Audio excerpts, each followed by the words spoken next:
Amici di Niceto TV, siamo al post rassegna e con chi siamo? Con il re d'Urustemento, Nino Formica e Nino Colosi. Allora,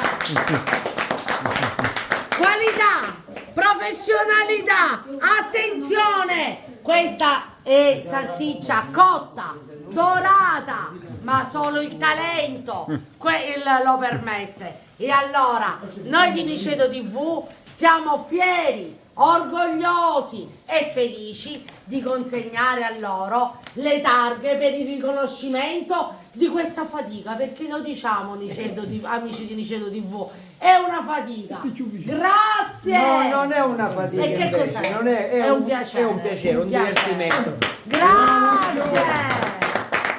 Grazie! Ecco a voi! Ecco a voi, sono felice e onorata di consegnare le targhe insieme a Giuseppe che filma ai re d'Urustemento! Leggi la motivazione, leggiamo la motivazione.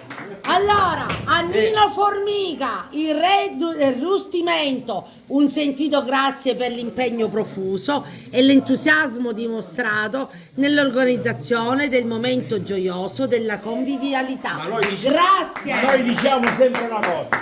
Dici, ma perché mentire e faciti questo? Ma se non lo fa, chi lo fa? Giusto! Ecco. E allora facciamo, fallo tu, faccio io. Noi l'abbiamo fatto l'anno scorso, io non ci sono stato per motivi di famiglia. Noi facciamo una cosa perché dice per chi non fa? Lo facciamo perché le cose devono continuare. Perché ormai siamo a nascere noi e siamo più vicini di luci pesci. No.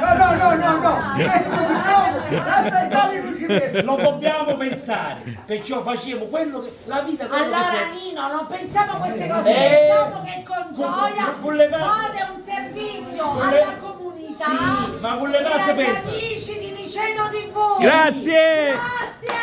Grazie a voi. Grazie, ma siccome la morte fa parte della vita, lo deve pensare. Stop. Non è che noi auguriamo, ma campiamo noi. Pensiamo di non farlo. Ora Giuseppe, tagliamola che se non si brucia. Bravo!